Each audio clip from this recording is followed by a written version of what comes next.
Hi there. Now we're going to do lesson 169. By grace I live, by grace I am released. Grace is an aspect of the love of God which is most like the state prevailing in the unity of truth. So grace is as close to truth as we're ever going to come. It is the world's most lofty aspiration, for it leads beyond the world entirely. It is past learning, yet the goal of learning for grace cannot come until the mind prepares itself for true acceptance. Grace becomes inevitable instantly in those who have prepared a table where it can be gently laid and willingly received, an altar clean and holy for the gift. In essence, the Course in Miracles is a course in mind training. So we're training our mind to clear out what is not true. It makes our mind an altar on which we then prepare ourselves to receive the truth that God has for us. So our mind becomes a blank canvas, a blank altar, where now the love from our heart, the grace from our heart can flow freely. Because when we crowded our mind with untruths, we block the joy, the peace, the God in our heart. We blocked ourselves from feeling it because our mind, with its beliefs, shut all that down. So now we're cleaning that table, cleaning that altar. Paragraph number 2, grace is acceptance of the love of God within a world of seeming hate and fear. Grace is beyond, it's more than compassion. It's a recognition that nothing out there could hurt us. Nothing out there can deny the truth of who we are, our eternalness. So we recognize that everybody is appearing to be under an illusion. They're denying the truth just as we did. And by grace, we grant them the love that they deserve, because we have been granted the love that we deserve by God itself. And when we have received the love of God, we pour grace upon everybody else. This is how we give what we are receiving. It's just a beautiful, beautiful thing. By grace alone, the hate and fear are gone, for grace presents a state so opposite to everything the world contains that those whose minds are lighted by the gift of grace cannot believe the world of fear is real. We walk gently when we walk with grace. We recognize everybody is just an innocent child fallen asleep in an illusion. They bought into this stuff that was taught to them, not knowing that they could have chosen differently, because we get trained to believe fear when we're little. So we're undoing the fear that an innocent child has been holding by releasing those emotions, allowing ourselves to have that experience of reliving in many ways the past, so that we can call it what it really is. So we can choose again from love instead of fear. We're going backwards in time, clearing the past so we can come back into the present, free the future from repetition, from this karma that gets passed on forward generation to generation. But what does that is grace. We need to have grace on ourselves, because grace has been given to us by God. So paragraph number 3, grace is not learned. The final step must go beyond all learning. Grace is not the goal this course aspires to attain. Yet we prepare for grace in that an open mind can hear the call to awaken. It is not shut tight against God's voice. It has become aware that there are things it does not know, and thus is ready to accept a state completely different from experience with which it is familiarly at home. So we are opening ourselves up to not knowing what we don't know, to admitting that we don't know what we don't know, to admit that what we know has been a block, that what we know, what we've been taught, has caused a veil between us and God. And when we acknowledge that we don't know what's behind the veil, except that we know it is God, we know it is benevolent, we begin to know that it is the creator of all that is. When we begin to open that door to remove that veil, we do so because we've pulled the scales off of our eyes. We've let go of beliefs that tell us don't go across the veil. We are moving past the beliefs and the filters of separation. Then we come to the place where we empty our mind of what we know, and we begin to accept the unknown, the mystery, This is what grace is. It's a faith in something that is so mysterious to us because we haven't been in relationship with it. And we allow that to begin to inform us. We allow ourselves to begin to receive those realizations. Begin with expectation to hear the voice of God, to hear the truth of God. It's just so beautiful, so beautiful. Paragraph 4. We have perhaps appeared to contradict our statement that the revelation of the Father and the Son as one has already been set. But we have also said the mind determines when the time will be and has determined it. So important things to know. We have been telling that we are one with the Father, but then we're being told that we have to accept the Father. So it appears that we're coming to a moment that we are meeting this separate God, but yet we've been told that we're one with God. So we're going to have to make peace with these two what appear to be contradictions. And yet we urge you to bear witness to the Word of God, to hasten the experience of truth and speed its advent into every mind that recognizes truth effects on you. We want everybody to see the truth in us, not because we're going to go out there and train them. Oh, here's the truth. That doesn't work. That's what religion did. But what we are doing is we're becoming a beacon of light. We're removing the veil. Now God can, or people can see God in us because it's a light that shines from us. When you are in a state of grace, you are approachable. You are kind. You are gentle. You become a beacon of light. So what is happening here is that we're accepting the truth that has been true always. We were always one with God. So our decision to accept God into our hearts, to accept what was always there, appears like we're coming into union. But what we're doing is we're saying, I am removing the separation. I am removing the belief that you and I are not one. So it appears that we're coming into union, but it's really the acceptance that we've been in union all along. God has been in our heart always and forever. We just believed. It's a thought that we're letting go of. The thought that says I'm separate is being replaced by the thought of I accept what is true. Paragraph 5, oneness is simply the idea God is. Isn't that beautiful? God is. God is everything. And if God is everything, God is me. God is me. But we have to come to this work through humbleness, through compassion for the work that we've done, through forgiveness of the pain and suffering that we've inflicted on ourselves and others. Through this process, gently returning to the truth of who we are, we come to the place of recognizing oneness is simply the truth that God is everything. And in his being, he encompasses all things, including me, including you. No mind holds anything but him. Our mind is filled with God because our mind is God. And it's the belief that it is not that has caused all of our suffering. Once you don't believe that and you believe the truth that is true always, that God is and God is you and I is God, everything changes. Everything changes. We say God is, and then we cease to speak.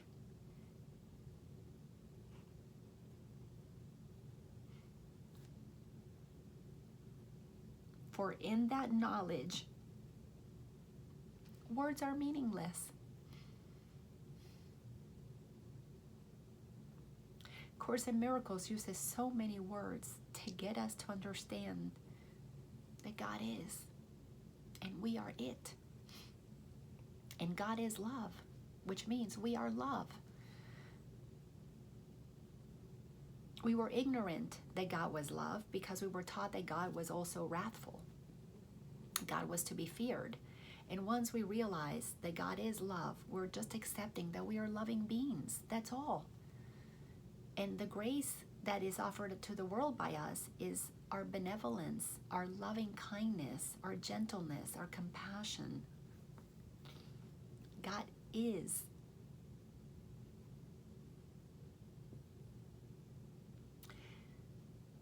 Sentence 5 in paragraph 5. There are no lips to speak them and no part of mind sufficiently distinct to feel that it is now aware of something not itself. It has united with its source, and like its source itself, it merely is. I am. That's it. All this work Such a thick book to bring us to that simple acknowledgement. I am. As God created me, God is love. I am love. I know many of us have a hard time saying I am God because the word God has so many different things attached to it. But I invite you to consider that God is love. God is grace. God is joy. God is creativity. God is eternity. Acknowledge that I am eternity. I am love. I am peace. I am grace. I am. Paragraph 6. We cannot speak nor write nor even think of this at all. It comes to every mind when total recognition that its will is God's has been completely given and received completely. It returns the mind into the endless present, where the past and future cannot be conceived. It lies beyond salvation, past all thought of time, forgiveness, and the holy face of God, of Christ. The Son of God has merely disappeared into his Father. As his Father has in him, there is a merging that happens. The world has never been at all. Eternity remains a constant state. That world of illusions, what we have projected out there, disappears because we merge in and we acknowledge our oneness in the mind of God. And as pure consciousness, everything that now we experience is an opportunity for us to bring it love. Why? Because we begin to see that everything is a call for love until everything and everyone awakens, and love is all that remains. Paragraph 7. This is beyond experience we try to hasten. Yet forgiveness taught and learned brings with it the experiences which bear witness that the time the mind itself determined to abandon all but this is now at hand. Our mind is abandoning all that we knew. We are letting ourselves be wrong about everything that we used to believe as ego minds would believe. And now we're accepting the truth that has been true always and saying, God, I accept you as you are, because God, you are. God is. We're accepting our goodness here. We're accepting our eternalness here. That's all that is happening here. We're accepting what we've been all along, that have been denying it because we got trained to deny it by people who denied it because they got trained to deny it, and so on and so on and so on. We do not hasten it, in that what you will offer was concealed from him who teaches what forgiveness means. Paragraph 8, all learning was already in his mind. So we already knew this. Accomplished and complete. He recognized all that time holds and gave it to all minds, that each one might determine from a point where time was ended, when it is released to revelation and eternity. So each of us in the mind of God decided to separate from God, to have an experience of separation by creating beliefs that generated separation. And then when the time is right for us, we will say no more. We will say no more to suffering. So sentence number 3 in paragraph 8, we have repeated several times before that you but make a journey that is done. This is why the paradox, that it appears that we're returning to God, but yet we're one with God. How can we return and we're already one? Well, we just decide that it's done. And that decision alone is all of that insanity undone. We're accepting that we've been one all along. We stop pretending that we're not. How beautiful is that? We're taking off that Halloween mask that said I'm a witch, and now, oh, I'm just the one playing the witch. I'm just taking the mask that I was playing. I was separate, and accept who I really am as God created me. I just am. So it's not that you have to, when somebody wears a Halloween mask, a costume mask, it's not that you have to teach them who they are. It's just you take off the mask. Who you are is already revealed. It's there. Paragraph 9. For oneness must be here, Whatever time the mind has set for revelation is entirely irrelevant to what must be a constant state, forever as it always was, forever to remain as it is now. We merely take the part assigned long since and fully recognized as perfectly fulfilled by Him who wrote salvation's script in His Creator's name and in the name of His Creator's Son. Paragraph 10. There is no need to further clarify that no one in the world can understand. There is no need to further clarify what no one in the world can understand. You cannot understand this with your mind. When revelation of your oneness comes, it will be known and fully understood. You will feel it. Revelation is to make real what has already been true. It's the acceptance of it is already real because it already was. Now we have work to do.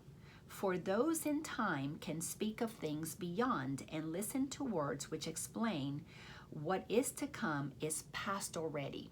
So because there is no such thing as time, there's only now, it appears that we're moving forward into the acceptance in the future of the truth of who we are, but we're stepping into the future to receive what was given to us in the past, so that the past and the future are going to be collapsing in the now. So it appears that we're now creating a relationship with God, that we're accepting what we are, but it was already created in what we believe was the past because it's already been, it's already existed.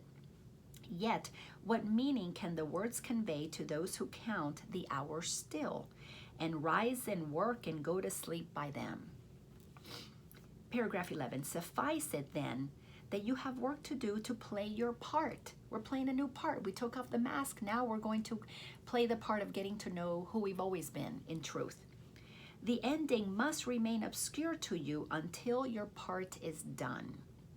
It does not matter, for your part is still what all the rest depends on. See, the whole world is depending on us doing our part of reclaiming our truth, of coming inside, accepting that we are one with the Creator, so that when we accept the truth of who we are, we clean up all darkness that remains inside of us by letting go of beliefs that are not true. We turn the dimmer up on our light begins to shine and comes out of us, and everywhere we go, we become a beacon that attracts others to want to know, how did we come to know God? Like Jesus did, like Buddha did. We become teachers of what we most want to learn, which is how do we keep the light on? And we give it, and we receive it by giving it, we learn it by teaching it. This is just the way it works. The continuous loop then begins to take place because we will maintain an eternity, an infinity, giving and receiving the love that we are. Why? Because it will be the only thing that will bring us happiness. As you take the role assigned to you, salvation comes a little nearer each uncertain heart that does not beat as yet in tune with God. So each time we express that, we come a little closer to God. Paragraph 12, forgiveness is the central theme that runs throughout salvation, holding all its parts in meaningful relationships. The course it runs directed and its outcome sure. And now we ask for grace, the final gift salvation can bestow. Experience that grace provides will end in time. Yes, it will end in time. Grace, the experience will end in time. For grace foreshadows heaven. Grace is just the beginning of feeling the state of what heaven is that we're going to be entering. Yet does not replace the thought of time, but for a little while. So we're going to be in a state of grace for a little while, and then we're in a state of heaven. Paragraph 13. The interval suffices. It is here that miracles are laid, to be returned by you, returned by you from holy instance you receive through grace in your experience to all who see the light that lingers in your face.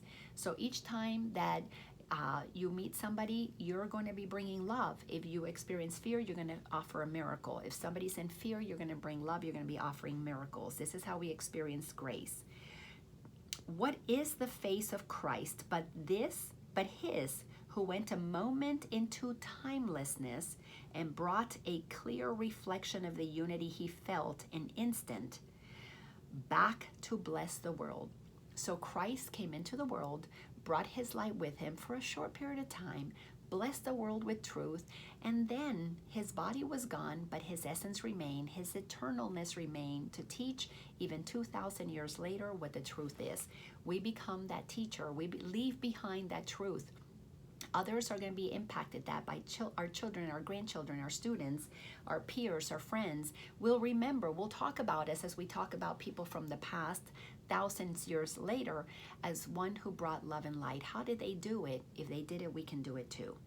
How could you finally attain to it forever while a part of you remains outside, unknowing, unawakened, and in need of you as witness to the truth?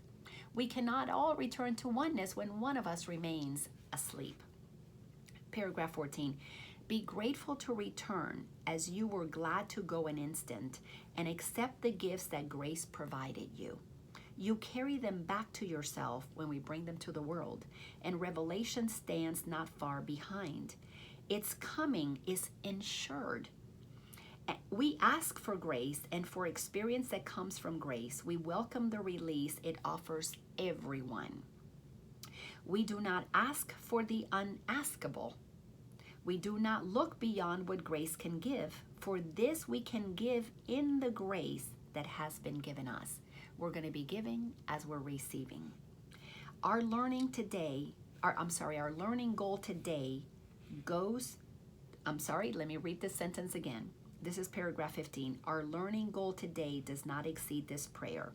Yet in the world, what could be more than what we ask this day of him who gives the grace we ask, as it was given him? By grace I live. By grace I am received. By grace I give. By grace I will release. By grace I live because that's how God created me. By grace I am received because God already released me. By grace I give to others.